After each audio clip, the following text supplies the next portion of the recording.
I've been leading operations teams in CompuServe, AOL, Electronic Arts and Playfish over the last 16 years. I've been involved in a lot of projects, scaled a lot of services, some successfully, some less so. And over those years and over those projects, I've come to a conclusion that the projects that required the most energy, that were the most hectic, the most frenetic, that caused the most problems and frayed everybody's hairs, had some elements in common. And I'm going to talk to you about these tonight. So I'm going to tell you three scaling stories, which I think are indicative of some of the scaling situations I've been involved in. And at the end of those, I'm going to share with you the hypothesis I formed and then talk to you a little bit about what I'm going to do as a result of that hypothesis. So let me kick off with my most recent experience, rather, at British Gas Connected Homes. So Connected Homes' mission was really to revolutionize how we control our homes. Backed by British Gas, they logically started with heating and hot water. I joined Connected Homes October last year. They had just launched their service, had been live a couple of months, they had a few thousand customers, and they were all ramping up for a really big marketing campaign that was going to start on January the 1st. Big TV campaign, huge takeover of railway stations, all sorts of other things. And they weren't happy. That platform wasn't running well. They'd had some problems, they'd got over some teething problems already, and they were now in the midst of more problems. So before I get into some of those problems and talk about the scaling of that stuff, let me talk a little bit about the Connected Home service and how it works. In many ways, it shares a lot in common with pretty much every internet service you use these days. So if you're a Hive customer and you've got Hive on your iPhone, you want to know the temperature in your house, you launch the application. The application authenticates you with the platform, connects to the hub in your home, gets the latest sensor information, tells you the temperature, and at the same time downloads the schedule that you've already saved in the platform. Bingo. So now you know the temperature in your home, you've got the schedule data. If you want to make a change to that system, if you want to turn your heating on when it's off schedule, you use your phone, you select that you want to turn the heating on, communicates to the platform, passes message to the hub. Hub asks an actuator to turn the heating on and then sends that verification back. So far, so regular standard internet service. There is some additional complexity to this, though, because the Internet of Things isn't lucky enough to be able to use robust and resilient protocols like 802.11 Wi-Fi protocols and things. A lot of the sensors and the actuators in your home have to run for 5 years off a 5-volt battery. So they're not going to be able to cope with standard, BG Wi-Fi protocols.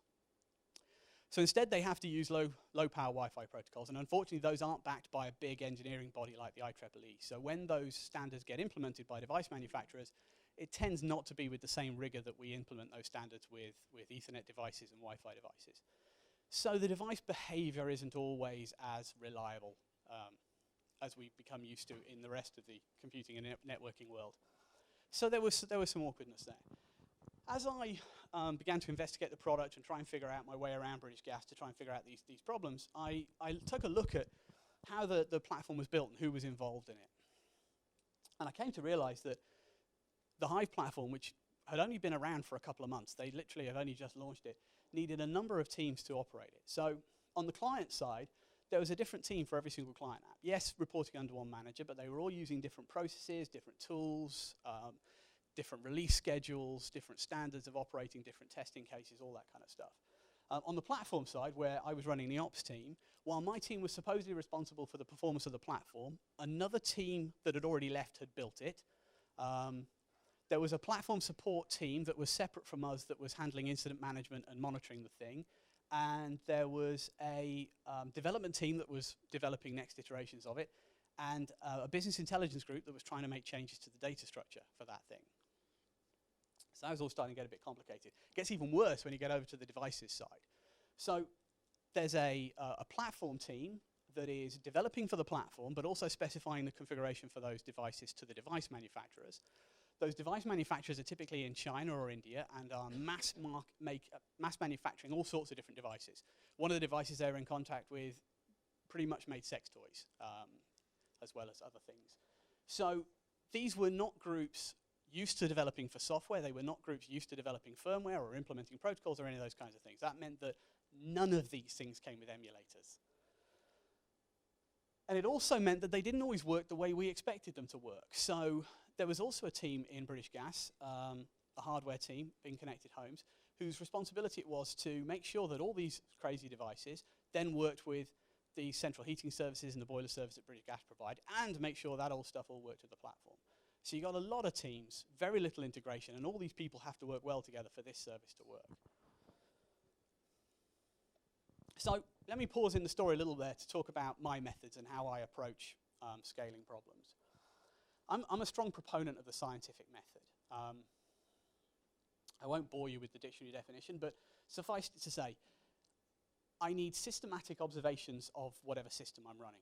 These are complex systems. Everything we've ever built these days are complex systems. So I need to be able to systematically observe it. I need to be able to measure it. I need to be able to experiment. I need to be able to create tests. I need to be able to repeat that whole process again. And from doing this, I need to form hypotheses. And these hypotheses come together and form theories. And these theories are my scaling model. Ultimately, that's how this works. Why am I making a big deal of such a trivial point? Well, because this isn't natural. This isn't how humans naturally work. I've never worked anywhere where they were doing this already. They probably wouldn't hire me if they were. It's natural for people to work off anecdotal evidence. It's natural for people to make assumptions based on a few little observations they made, their own personal perceptions, what they saw happen. That's how people tend to behave, and that's not going to lead to good decision making. It's also some of what had happened at British Gas. So coming back to that Hive system, and coming back to that scientific method, I need information about the system. So there's two sides to this system, obviously. It's got clients connecting in through APIs. It's got hub connections to hubs and devices in the home. So I need information about both these things. So hub count was a tricky metric to get hold of. It wasn't immediately obvious. We did some scouring in Nagios and happened to find some metadata attached to a hub service process check that happened to equal the number of hubs that were connected at a given time. Stick that stuff in Graphite, aggregate that stuff, we've got a hub count. The great thing about that metric is it should largely equal the number of people who've got an installation. So we now have a health check, right? We know if we've got largely the same hubs connected as people who have had installations, the system's probably relatively healthy. Particularly because we'd seen in major system problems, we had seen hubs disconnect en masse. And the hubs, one of the jobs they do is they collect data from the sensors, hold on to that stuff, and then pass it through to the platform. And they do that pretty much every couple of minutes. And if they can't send for a period of time, they hold on to that stuff. And the next time they disconnect, they try and send everything they've ever recorded. So if you're offline for a relatively large period, they do a great job of DDoSing the platform. We saw that more than once. To be avoided, obviously, because the only thing we can do is wait at that point. So we had the hub side of this thing all worked out, and this was a good start. So then we needed to get login data. Well, obviously, there's a bunch of APIs, and there's a bunch of calls. 13 API calls, I think, in total to do all of the function on the platform.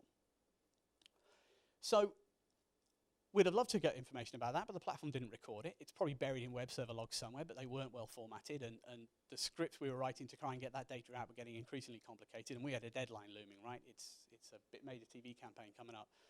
So I gave up. Not proud of this, but what we did instead was we used curl, and we had some test accounts, and we did a fake login from an Amazon server, and we said, that'll probably be good enough. Not ideal, but we were running low on time, and at least at this point now, at least I've got a measure for system performance from the API perspective. So now I'm graphing how many hubs I got connected. I'm graphing at least the login performance, which was a reasonably long-running API call. I've got a bunch of system metrics, obviously. I'm drowning in those things. But now for the first time, I can correlate real-world events with system metrics and, importantly, system-specific information about the Hive platform itself. So now we start forming theories. Now we start figuring out how this thing behaves. And in doing this, we found a number of problems that we were able to pass back to dev teams, but they weren't going to get solved in time. Where we did get to was we came to realize that something was holding the whole thing back. This thing was running on really powerful machines that somebody had completely overspec'd, and it just wasn't delivering. And so we turned our attention pretty rapidly to the virtual machine configuration.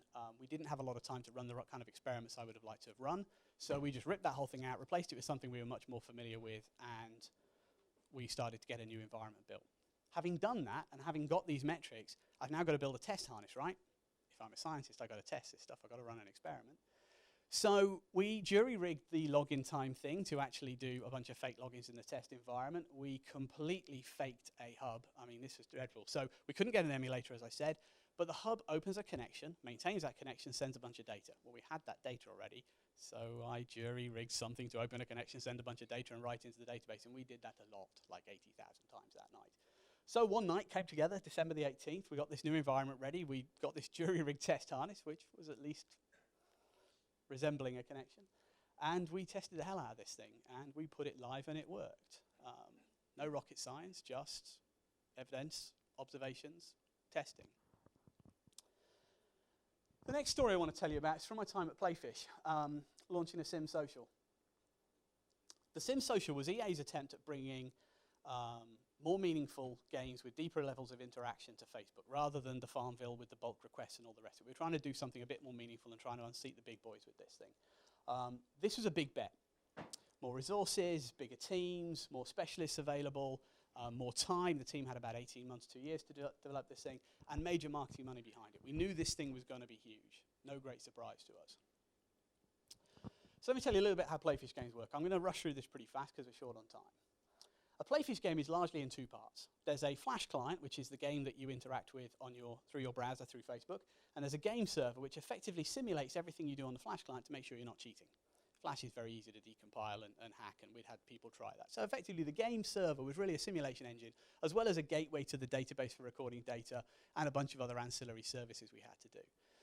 So each game, built by a different team, and reported into a studio organization. Each of these back-end services, built by development teams loosely aligned with marketing or payments functions, and reporting up into a platform engineering organization. And an operations team sat separate, reporting into a different line of the business. This is fairly normal for how games companies operate. The whole of EA pretty much operates like this. Activision's fairly similar. So through a typical interaction, the game client connects to the game server, finds your record in the database, makes sure it can update it, authorizes your access, connects through to the CRM service, updates that data, sends you any messages you've got. Typical kind of service-oriented architecture. That's pretty much what it was. What that meant was that the scaling equation for each game was really based on the throughput from the load balancer. So in other words, can the load balancer throw enough connections at the application server and have it write enough records to the database and to the back-end services to keep that flowing? So each game had its own throughput metric that we used to build a scaling model. And we did that with the Sim Social. Using the team who had developed this thing over about 18 months, we looked at some of our games, looked at some similarities, ran some experiments, and built up a throughput metric. So we had this thing nicely scaled, we had a scaling model, but there's one key thing that I want to make clear here. Playfish was very much the sort of archetypal startup thing, right? They were very focused on the product they were building, they were very focused on their games, they weren't very focused on their processes, they weren't very focused on the ancillary systems that surrounded it. So what that meant was that game client connection was a secure connection that couldn't really be interrupted. And that also meant that we couldn't throw requests at the game server to simulate game activity, which meant we found it very difficult to do load testing, in fact, impossible. So we were very dependent on that scaling model. That had to be right, and we had to get it right first time, because we only got one shot at it. We estimated we'd get about 3 million customers in the first month, which is about 10 times more than we'd ever got before. We actually got 16 million in a week. Yeah. So we hadn't been able to test that thing, and now we had a scaling model, and it turned out that the Sim Social had a tiny level of abstraction that wasn't present in the other games. So those database connections I was telling you about, they were taking a tiny fraction of a second longer. No big deal, you wouldn't notice in a test environment. We couldn't even see it on the performance graphs. But when you're getting 11 million players in a day playing 3 times a day for 25-minute sessions each, 125,000 simultaneous play sessions, millions of simultaneous interactions, that tiny fraction of a second blew the model out of the water. We were just able to cope by throwing hardware at this thing, but we were turning away players. We missed out on a #1 slot because of that. We got the #2 biggest game on Facebook. Big deal, right? Because we got that scaling model wrong, because we couldn't verify the behavior of this game in the first place. So the last story I want to tell you, and I'm going to tell you very quickly because I'm running short on time, Simcity Social, the next game we brought out. Same mission, AAA gaming, deeper interactions, this time more story-driven, more content-driven, and clearly the message to get the scaling right first time. Well, the game team, the tech lead of that game team, a guy called Bertrand, he totally switched the game's team's focus to testing, verifying the behavior of that game. He worked around that secure authentication method and built some jury-rigged low-test solutions. We tested the hell out of that thing. We ran numerous scenarios, all sorts of crazy stuff. I sent half the ops team out to China to help him launch that thing. They all came back a week early, having had a great time, no drama, perfect launch, all perfect. Because we were able to verify the behavior of that thing in numerous scenarios. We could run fairly significant load tests 3 times a day using a variety of different tests. We ran stupid numbers, numbers 10 times bigger than the Simsocial had ever seen, all sorts of things, and we knew how this was going to work. The level of abstraction was clearly worked out, and this thing scaled 10 times better than the Simsocial did. It didn't achieve the same kind of success, just to be fair to it, but at the same time, literally no dramas on that launch. It just worked. So, get to the hypothesis, Grant. Here's the hypothesis. Separate teams with different goals, different motivations, who you require to build a product, that's never going to work. It certainly hasn't worked anywhere I've ever seen it. If you don't design your applications to be tested, you're likely to have scaling problems because you're basing everything you've got on one model that's going to be based on a number of assumptions. The last point's not so obvious, so let me spend a few minutes on this one. When we build a product these days, we depend on a lot of services, right? So you've got source control, you've got build systems, you've got repositories, you've got automated test harnesses, I hope. You've got configuration management systems, you've got documentation systems, ticketing systems. I could go on, right? How often have you seen formal owners of those systems? How often have you seen budgets behind those systems, roadmaps of those systems, development of those systems, time put into those systems? Whenever I've worked anywhere and they've got all of these things, they always act surprised when one of these things fails when they're in the middle of their biggest launch ever, or when one of these things isn't working out right. One of the things that was a problem at British Gas when I joined was that the ops team was spending half their time trying to pitch in to help out with the client teams and their Jenkins stuff. They were running 500 odd plugins in that thing and it was failing a lot, right? But there was no owner for Jenkins. There was nobody whose job it was to own that thing and set the standards and agree how people were going to use it and then change it when those people wanted to use it in different ways. So that's what I'm getting at with this last point.